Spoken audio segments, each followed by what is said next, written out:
वेदा देव पुष्कर के महल में खड़े थे, जहां पर देव पुष्कर ने एक चुनौती रखी थी वेदा के सामने, जिस चुनौती को अगर वो पूरा कर लेते तो उन्हें वो पत्थर का तीसरा अंश मिल जाता। पर यह चुनौती कोई आम चुनौती नहीं होने वाली थी। वेदा दरबार में खड़े थे कि एकदम से सारे दरबारी खड़े हुए और उन्होंने अपना हाथ ऊपर की ओर किया, जिस पर वेदा हैरान हुए कि आखिर ये सब कर क्या रहे हैं और आखिर होने क्या वाला है। उसी समय पूरा महल हिलने लगा और वेदा एक खुले से मैदान में पहुंच गए।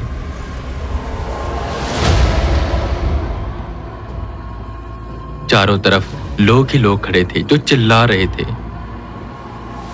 सामने एक ऊंचा सा सिंहासन लगा हुआ था, जिस पर देव पुष्कर बैठे हुए थे और वेदा एक रण क्षेत्र के बीचों बीच खड़े थे। तुम अगर मेरे सबसे शक्तिशाली दानव को हरा दोगे, जिसे हमने धरातल से पकड़ा था, और यह हद पार शक्तिशाली है, अगर तुमने इसे हरा दिया तो मैं समझ जाऊंगा कि तुम उस पत्थर के अंश के लायक हो और उसे बचा सकते हो। पर अगर तुम उसे नहीं जीत पाए और तुम हार गए तो वो दानव तुम्हें मार देगा। ये युद्ध सिर्फ उस पत्थर के अंश का नहीं, बल्कि तुम्हारे जीवन और मौत का भी है। ध्यान से लड़ना, वरना यह तुम्हारी अंतिम लड़ाई भी हो सकती है। मेरे सैनिकों, खोल दो उसे। देव पुष्कर जोर से चिल्लाते हैं, जिस पर जितने भी सैनिक वहां पर खड़े थे वो उस बड़े से दरवाजे को खोलते हैं और खुद गायब हो जाते हैं। वेदा बिल्कुल हैरान थे, क्योंकि वो एक ऐसी मुसीबत में फंस गए थे जिसके बारे में उन्हें कुछ पता ही नहीं था।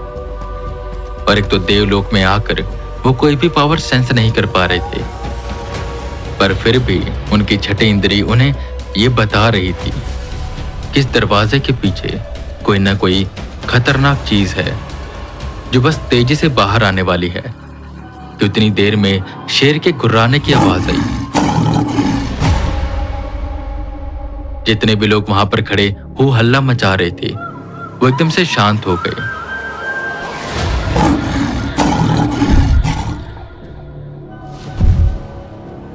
भारी कदम आगे बढ़ाते हुए एक जीव उस पिंजरे से बाहर आया और जो वेदा ने देखा उससे वेदा बिल्कुल हैरान हो गए। उनकी सांसें तेज हो गई और वो सोच में पड़ गए कि क्या कभी कोई ऐसा जीव भी हो सकता है। वेदा के सामने एक ऐसा जीव खड़ा था जिसका सर और धड़ तो शेर का था, पर उसके पीठ पर बांस के जैसे बड़े बड़े पंख थे। पूंछ उसकी किसी सांप की तरह लंबी थी और उसकी जुबान भी और आंख भी सांप जैसी दिखती थी। पंजों के नाखून हद से भी ज्यादा बड़े और खतरनाक थे और मुंह से उसके हल्की हल्की आग निकल रही थी। अरे बाप रे, ये क्या भला है? इससे कैसे लड़ पाऊंगा? न शेर है, न बाज है, न सांप है। ये कैसा दानव है? लगता है आज मेरी मौत तय है। वेदा ये सोच रहे थे कि वह शेर जोर से गुर्राया, जिस पर सब लोग उस शेर के नारे लगाने लगे, जिससे शेर बार बार अपने मुंह से आग निकालता। क्या हुआ? डर गए? वो भी अभी से? अभी तो ये अपने असली रूप में आया ही नहीं है। ये तो इसका सबसे कमजोर रूप है। अभी असली रूप देखना बाकी है।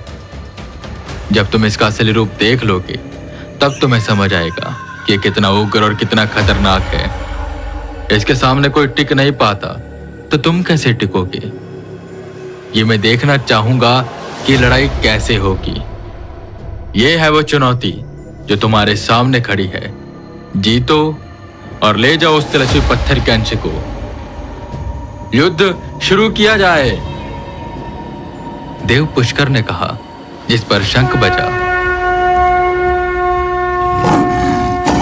और वो शेर भड़क कर वेदा पर हमला करने के लिए आगे बढ़ा। शुरुआत में वेदा उस शेर से बचकर यहां वहां भागते रहे। सब ये देख रहे थे और हो हल्ला कर रहे थे। वेदा को ऐसा लग रहा था कि वो किसी सर्कस में है। वेदा ने यह सोच लिया था कि भागकर अब कोई फायदा नहीं है, उन्हें इससे लड़ना ही होगा। जिस पर उन्होंने अपने भागते कदम रोके और कुछ मंत्र का जप करने लगे। आपने भी मेरा असली रूप नहीं देखा।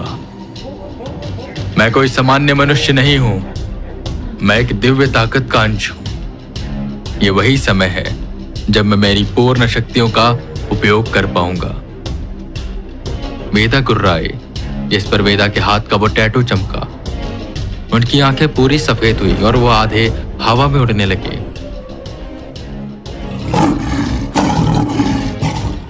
शेर उनकी ओर भागते हुए आया। एकदम से वेदा दूर हुए, जिस पर सब शांत हो गए। वेदा ने अपनी ताकत को एकत्रित किया और उनके हाथ में एक तलवार आ गई। शेर फिर आया, जिस पर वेदा उससे लड़ने लगे।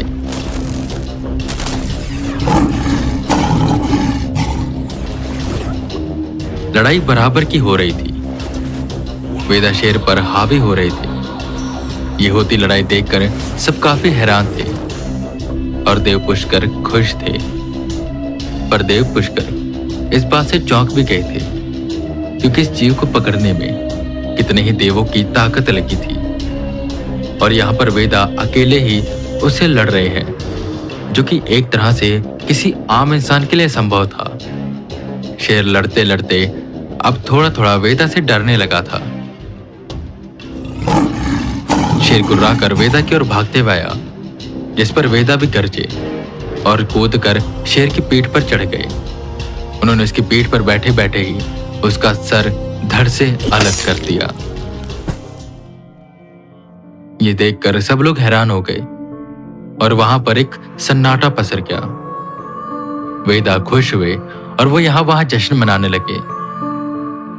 देखिए, मैंने हरा दिया इसे, इसका सर धड़ से अलग कर दिया। अब तो आप मानते हैं ना कि मैं उस पत्थर के तीसरे अंश के लायक हूं, मैं उसे बचा सकता हूं। कृपया करके आप उसे जल्दी दीजिए, क्योंकि बहुत देर हो रही है।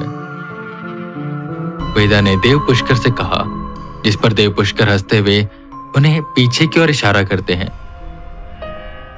लगता है तुम भूल रहे हो कि मैंने क्या कहा था।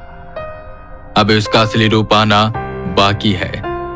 जरा पीछे मुड़कर तो देखो, अभी लड़ाई बाकी है। तो उस दानव के शरीर से एक काले रंग का कोई पदार्थ निकला और वो शेर के कटे सर में घुस गया, जिस पर वो कटा सर वापस से उस धड़ से जाकर जुड़ा और वो शेर खड़ा हो गया, जिस पर वो दानव और बड़ा होने लगा। उसके सर पर सींग आ गए, पंख और भी ज्यादा बड़े हो गए और जो पीछे सांप की पूंछ थी उसकी जगह एक सांप का मुंह आ गया। वो बहुत ही ज्यादा जहरीला लग रहा था और उग्र। वेदा के पैर कांपने लगे। वो ये सोच में पड़ गए कि अब वो इससे कैसे लड़ेंगे। शायद यही उस दानव का पूर्ण रूप था और वो अपने मुंह से अब और भी ज्यादा आग उगल पा रहा था। पर वेदा इसके लिए पूर्ण रूप से तैयार थे। वो भी शेर की ओर बढ़े, शेर उनकी ओर बढ़ा।